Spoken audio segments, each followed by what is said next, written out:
3 दिवस संसद बंद पाडली होती. मोदी साहेब तोंडाला कुलूप लावून बसले होते. तुम्ही वाचा, तुम्हाला न वाचता तुम्ही बोलता राहुल गांधी सारखे नका करू. तुम्ही दोन्ही नेते संसदेतल्या खासदारांसारखं भांडू नका. आपण इथे शांततेत चर्चा करायला आलेलो.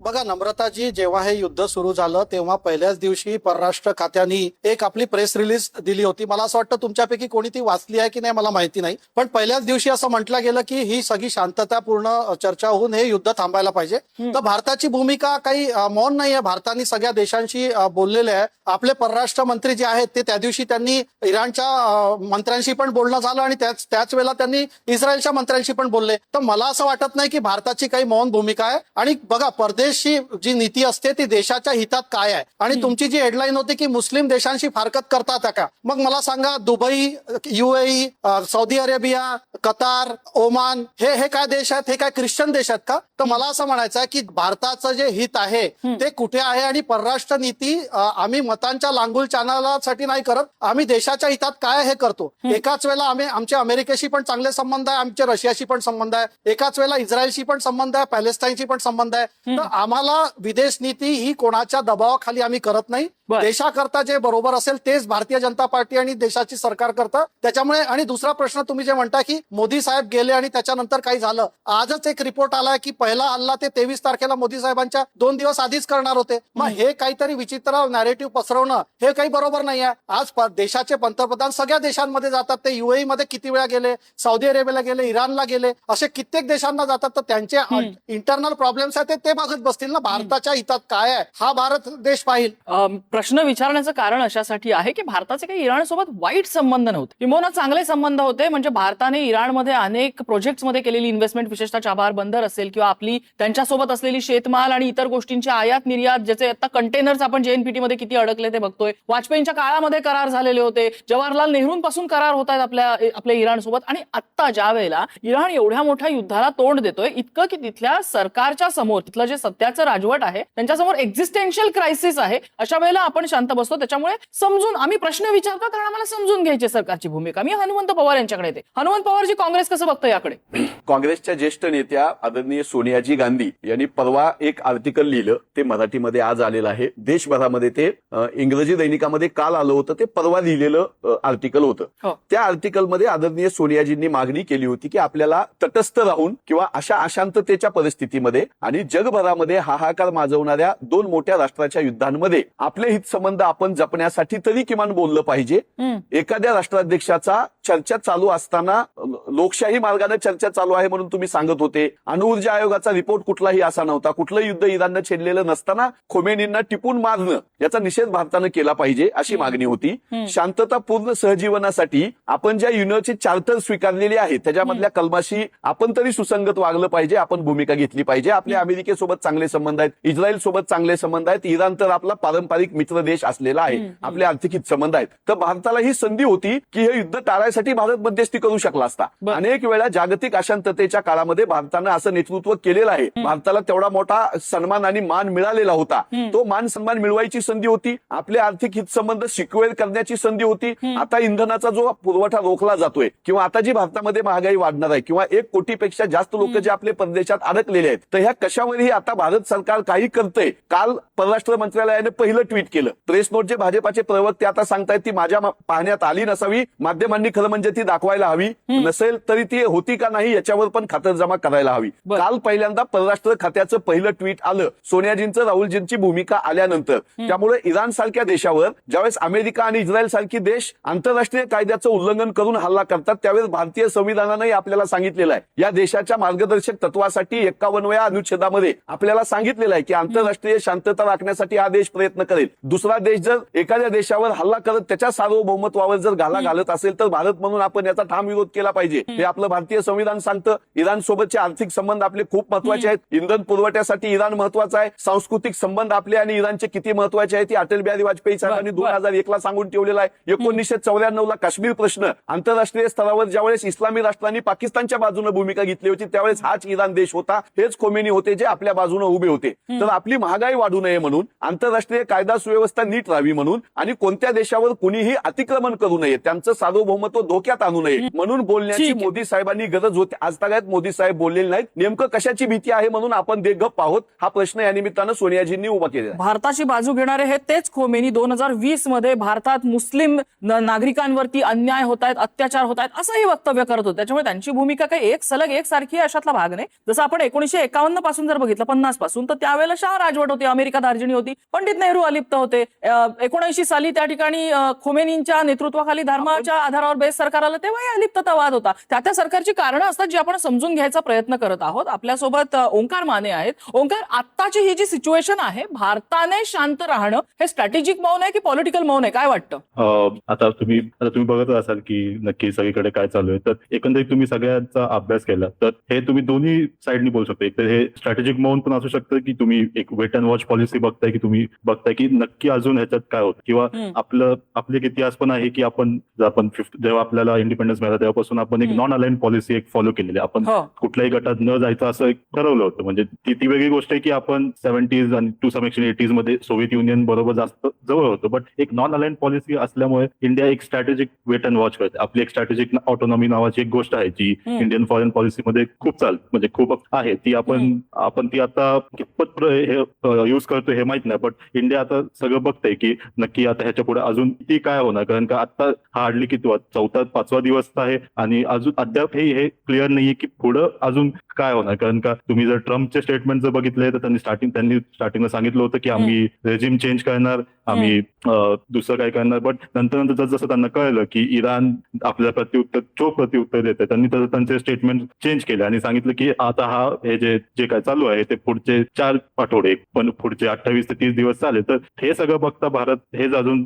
बघत आहे की आपण पुढचं आपलं हे काय असणार, आपलं पुढचे स्टेप्स आपण कसे घेऊ शकतो. कारण का कुठलेही स्टेटमेंट हे हेस्ट मध्ये दिलं तर ते किती बॅकफायर होऊ शकते आपल्यालाही माहिती. त्यामुळे एक स्ट्रॅटेजिक ऑटोनॉमी आपण पाळतोय. ते स्ट्रॅटेजिक ऑटोनॉमी आपला एक भाग आहे, इंडियन फॉरेन पॉलिसीचा हा एक भाग आहे. पण हे एवढं खरं आहे की इराण आपला एक मित्र देश आहे, त्यांनी आपल्याला खूप मदतही केलेली आहे, आपल्यासोबत उभाही राहिलेला आहे. तर कुठेतरी भारताने आपलं एक स्टेटमेंट क्लिअर करायला पाहिजे होतं. But at the same time तेवढी खरं आहे की स्ट्रॅटेजिक ऑटोनॉमी आहे. त्यामुळे हा जो खेळ आहे हा काय ब्लॅक अँड व्हाईटचा खेळ नाही. इकडे तुम्हाला जिओ पॉलिटिक्स मध्ये ब्लॅक अँड व्हाईटचा खेळ नाही, ते ग्रे शेड्स असतातच. तुम्ही एका कॅम्पमध्ये गेला की दुसरा कॅम्प हा साहजिक नाराज होणारच. त्यामुळे एक इंडिया कुठेतरी जे आपण इंग्रजीमध्ये बोलतोय टाईट रोप खेळतंय. म्हणजे ना या गटाला पण दुखवायचं नाहीये, त्या गटाला पण दुखवायचं नाही, बट आपले इंटरेस्ट आपल्याला पुढे न्यायचे. कारण at the end of the day Jio politics मध्ये, इंटरनॅशनल अफेअर्स मध्ये आपला कोणी कायमचा मित्र नसतो, कोणी आपला कायमचा शत्रू नसतो. जसे आपले इंटरेस्ट वाढत जातात, जसे आपले इंटरेस्ट चेंज होत जातात, आपले मित्र चेंज होतात, आपलेही शत्रू चेंज होतात, त्याची तीव्रता ही वर खाली होते. त्यामुळे एक स्ट्रॅटेजिक ऑटोनॉमी, एक स्ट्रॅटेजिक सायलन्सच्या अंडर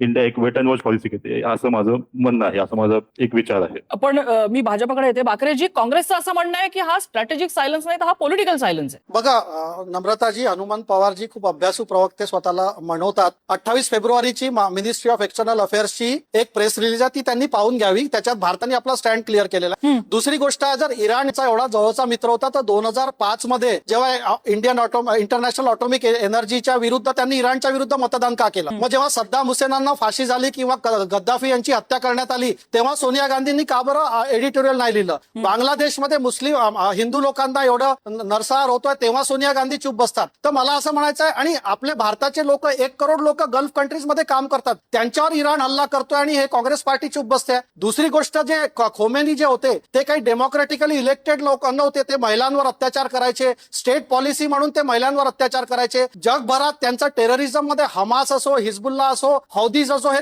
ते स्पॉन्सर करत होते. तर काही ते इराणचे जे मारल्या गेले ते काही असे नव्हते की लोकांनी खूप त्यांना निवडून दिलं होतं आणि त्याच्यामुळे. तर काँग्रेस पार्टीचा दुटप्पीपणा आहे आणि भारताचे नरेंद्र मोदीजींच्या नेतृत्वात भारताची भूमिका भारताच्या हितासाठीच राहील.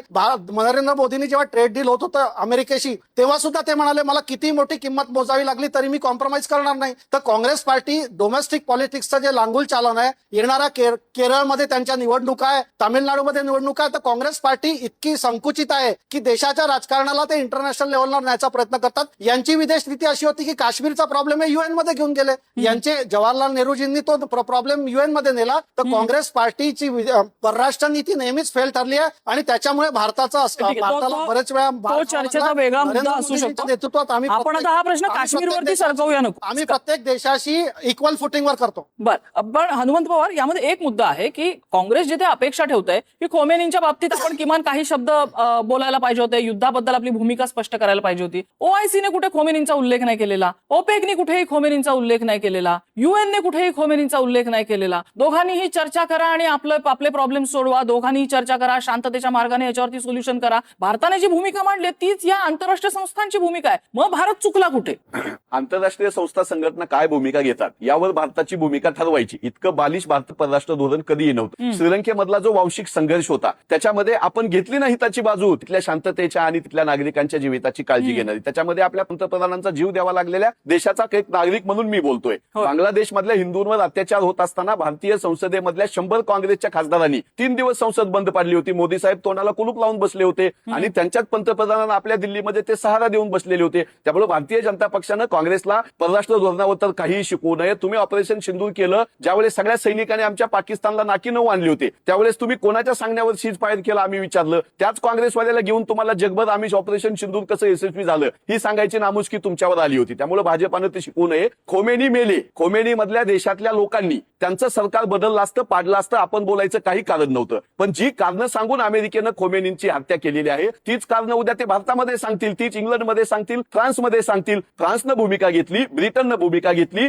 रशियानं भूमिका घेतली, भारतानं का भूमिका घेतली नाही? इप्स्टीन फाईलमध्ये ज्या ज्या नेत्यांची नावं आलेली आहेत ती नेते इस्रायलच्या आणि अमेरिकेच्या बाजूने बोलतायत, ते उघड उघड दिसतंय. ती तर भीती भारतीय जनता पक्षाला आणि केंद्र सरकारच्या नेतृत्वाला नाहीये का? आणि साधा प्रश्न आहे की माझ्या भारत देशाला इंधन सुरक्षेचं तुम्ही काय करताय? आज तेल साठा रोखला गेलाय, 1 कोटी भारतीय आमचे अडकलेत. ह्याचा निर्णय तर पहिल्यांदा सोनियाजींनी घेतला ना की आमचे 1 कोटी भारतीय नागरिक वाचलेत, तुम्ही काय करताय म्हणल्यानंतर नरेंद्र मोदी साहेब त्या राष्ट्रामधल्या राष्ट्राध्यक्षाला फोनवर बोलतानाच आम्ही बघितलेलं आहे. त्यामुळे भारतीय जनता पक्षानं सोलापूरमध्ये इस्रायलच्या समर्थनामध्ये मोर्चे काढले. भारतीय जनता पक्षाच्या राज्यसभेच्या खासदार पुण्यामधल्या मेधाताई कुलकर्णी इस्रायलची भूमिका घेत आहेत. हे कुठल्या परराष्ट्र धोरणाचं द्योतक आहे? मग जर आपण दोघांमध्ये पडायचं नाही ना आपलं हित बघायचं तर इस्रायलच्या समर्थनामध्ये आणि अमेरिकेच्या समर्थनामध्ये भारतीय जनता पक्षाची लोक का बोलतायत? ते भारतीय जनता पक्षासोबत सत्तेत असलेले राष्ट्रवादीचे संग्राम जगताप ते का बोलतायत मग इस्रायलच्या समर्थनामध्ये? याची उत्तरं ही केंद्र सरकारनं द्यावी. मी बाकरेंचं एक छोटंसं उत्तर घेते आणि मग मी ओंकारकडे येईन. बाकरेजी.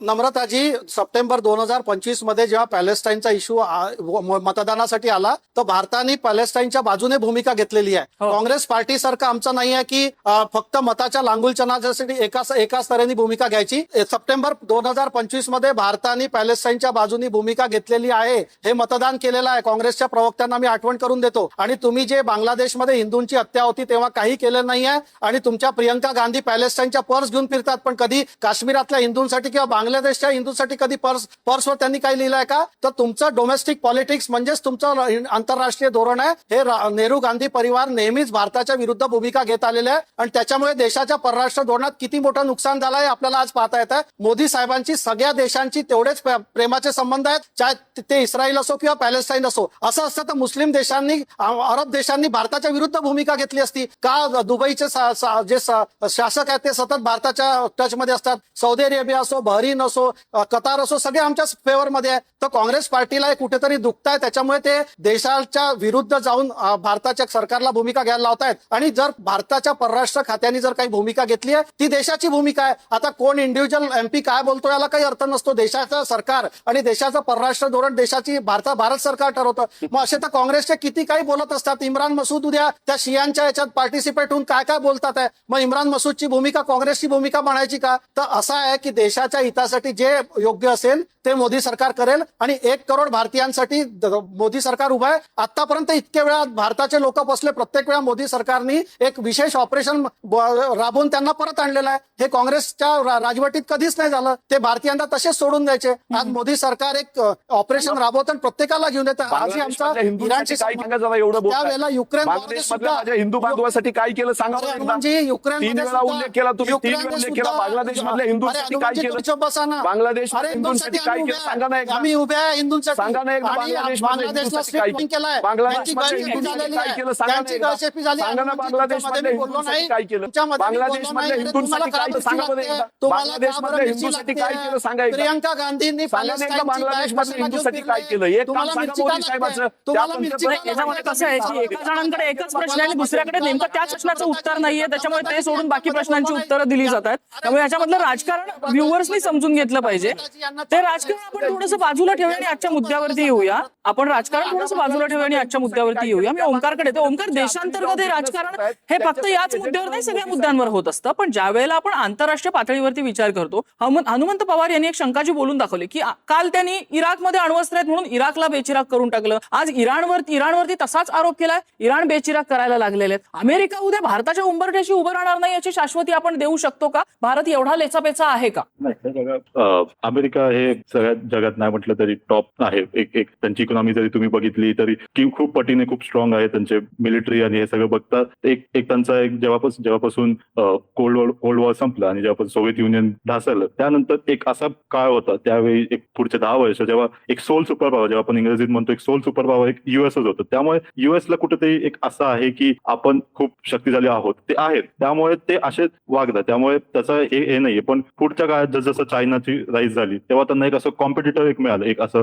एक ओपोनंट जो मिळाला जो त्यांना तोडीस तोड उत्तर देऊ शकतो. त्यामुळे त्यांनी युएसनी बघितलं की आपला एक जो डॉमिनन्स आहे तो कुठे ना कुठेतरी कमी होतोय. एकीकडे चायना असेल, एकीकडे रशिया असेल, भले त्यांची इकॉनॉमी एवढी स्ट्रॉंग नसेल, बट चायना नाही म्हटलं तरी रशियाची इकॉनॉमी स्ट्रॉंग नसली तरी त्यांच्याकडे जे टेक्नॉलॉजी आहे, त्यांच्याकडे जे वेपन्स आहेत त्याच्यानुसार ते युएसला चॅलेंज करू शकतात. त्यामुळे हे सगळं लक्षात ठेवता युएसला कुठेतरी भीती आहे की आपला जो इन्फ्लुएन्स आहे तो मिडल ईस्ट मध्ये किंवा जे मिडल ईस्ट ते म्हणतात आपल्यासाठी हा वेस्ट एशिया आहे, त्यांच्यासाठी ते मिडल ईस्ट आहे, कारण का त्यांच्या टर्मिनॉलॉजीज पण डिफरंट आहेत. ते त्यांच्यानुसार त्यांचा जो इन्फ्लुएन्स आहे तो मिडल ईस्ट मध्ये कमी होतोय. त्यामुळे उद्या त्यांना असं वाटलं की आणि त्यांना उद्या असं वाटलं की बाबा आपला इन्फ्लुएन्स आणखीच कमी झाला तर इथं ही जी पोकळी निर्माण होते ती चायना किंवा रशिया किंवा अन्य कुठलीही कंट्री भरून काढेल. त्यामुळे अमेरिका हे एक सुपर पॉवरच्या नाते असं वागते. आणि जिओ पॉलिटिक्सचा एक नियमच आहे की the strong will do what they must and the weak will suffer what they should. कारण का जे ताकदीचे आहे ते जे काय करणार ते करणारच, कारण का त्यांचा तो अधिकार आहे. कारण का रूल ऑफ जंगल जो आहे त्याच्यात जो स्ट्रॉंग आहे तो ते करतोच आणि जो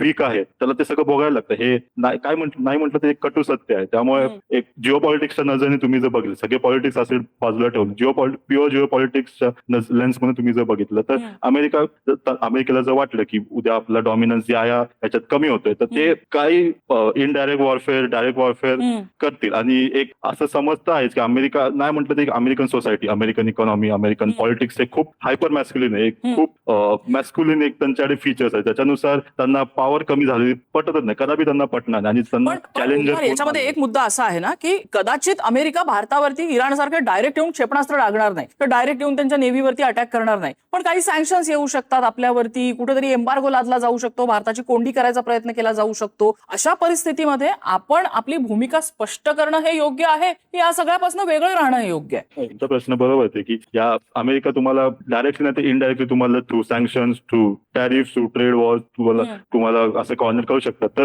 जिओ पॉलिटिक्स मध्ये तुम्ही एकच ऑप्शन घेऊन चालू नाही शकत. तुम्ही तुमची भूमिका तर स्पष्ट केलीच पाहिजे of course, but at the same time तुम्हाला तुमची पॉवर्स पण स्वतः वाढवून, तुमची इकॉनॉमी पण स्वतः वाढली पाहिजे. तुमचं एक पॉलिटिकल इन्फ्लुएन्स असतो, एक जिओ पॉलिटिकल इन्फ्लुएन्स असतो, ते सुद्धा वाढलं पाहिजे. कारण आजच्या ह्याच्यात तुम्ही नुसतं तुमचं इकॉनॉमी वाढून फायदा नाही, ती इकॉनॉमी कशी वाढली, तुम्ही तुमच्याकडे काय इन्फ्लुएन्स आहे, तुम्ही काय करू शकता हे पण वाढलं पाहिजे. त्यामुळे शेवटची 2 मिनिटात मी 2 कॉमेंट्स घेणार आहे दोन्ही पक्षाच्या प्रतिनिधींच्या. हनुमंत पवार. भारत आणि अमेरिका आणि इस्रायल यांचेही संबंध चांगले आहेत व्यापाराच्या निमित्तानं, आपले आणि इराणचेही संबंध चांगले आहेत. तर भारतानं वाद मिटवायची मध्यस्थी करायला पाहिजे होती, ही अपेक्षा एखाद्या भारतीयानं करणं, त्याला भाजपवाल्यांचा का विरोध आहे मला कळत नाही. 1 आणि 2, अमेरिकेनं ऍक्च्युअली आपल्यावर क्षेपणास्त्र डागलेलं आहे. अमेरिकेनं जो व्यापार करार केलेला आहे आणि पुढच्या 10 वर्षामध्ये किती अब्जावधी रुपयाची आम्ही खरेदी करायची हे त्यांनी आपल्या गळी उतरवलंय. त्यावर संसदेत चर्चा करायला तयार नाहीत. सोयाबीन उत्पादक, कापूस उत्पादक शेतकरी आमचा मरणार आहे, तरी पण मोदी साहेब बोलायला तयार नाहीत. 18% जी आपल्याला तो हा लावला, टॅरिफ लावला, जो 0% होता टॅरिफ, तो आपल्यावर ऑलरेडी त्यांनी डागले, तरी आम्ही बोलायला तयार नव्हतो. कधी बोलणार आहेत मोदी साहेब, हाच आमचा प्रश्न आहे. काय भीती आहे बाकरेजी, यावर काय स्पष्टीकरण आहे? मला बघा, खोटं बोला पण रेटून बोला, काँग्रेसची नीती आहे. ते आज भारताला 18% टॅरिफ लागलाय, तो जगात सगळ्यात कमी आहे. तर तुम्ही काही 10 वर्षापूर्वीचा टॅरिफ त्याला विचार नाही करू शकत. 19% बाकीच्या देशांना आहे, 37% चायनाला आहे. याच्यात तुम्हाला कम्पेअर करावं लागेल ना. काही कोणचंही कंपॅरिझन करायचं आणि जनतेची दिशाभूल करायची. दुसरी गोष्ट आहे, तुमचा जो भारताने मौन पाळलंच नाही ना. भारताने पहिल्या दिवशी प्रेस रिलीज दिली आहे. भारताने सगळ्या राष्ट्रांना आव्हान केलं की हे शांततेत तुम्ही मिटवा. हा इराणलाही आव्हान केलं, इस्रायललाही केलं, युएसलाही केलं. आणि ट्रेड डील मध्ये भारताने 6 महिने याच्यासाठी तग धरला होता की आम्हाला अमेरिकेचे टर्म्स मंजूर नव्हते. त्यांनी 50% टॅरिफ लावला, तरी आम्ही आमचे एक्सपोर्ट वाढवले. तर तुम्हाला अरे बाबा सोयाबीन तुम्ही वाचा, तुम्हाला न वाचता तुम्ही बोलता राहुल गांधी सारखे नका करू. संसदेत त्यांना जेव्हा विचारलं राष्ट्रपती अभिभाषणावर, ते जनरल नरवण्याचं मोदी साहेब असाल तर बजेटमध्ये विचारलं तर ते त्यांचं काही मोदी साहेब असाल तर राहुल गांधी सारखं तुम्ही नका. अरे हनुमानजी, राहुल गांधी सारखं नका करू. राहुल गांधी सारखं करू नका. तुम्ही प्रवक्ते आहे, तुम्ही प्रवक्ते. राहुल गांधी सारखं करू नका. तुम्हाला तुम्ही काही trade deal बद्दल काही माहिती नाही. तुम्ही दोन्ही नेते संसदेतल्या खासदारांसारखं भांडू नका. आपण इथे शांततेत चर्चा करायला आलेलो आहोत. तुम्ही दोन्ही नेत्यांनी संसदेतल्या खासदारांसारखं भांडू नका. आपली वेळ संपत आलेली आहे. आपली वेळ संपत आलेली आहे. कसं आहे की भारत या सगळ्यामध्ये काहीच करत नाहीये असं असेल का? तर तसं अजिबात नाहीये. मला डिस्टर्ब करतात. नाही, अगदी तसं हे बघा, भारत या सगळ्या प्रश्नामध्ये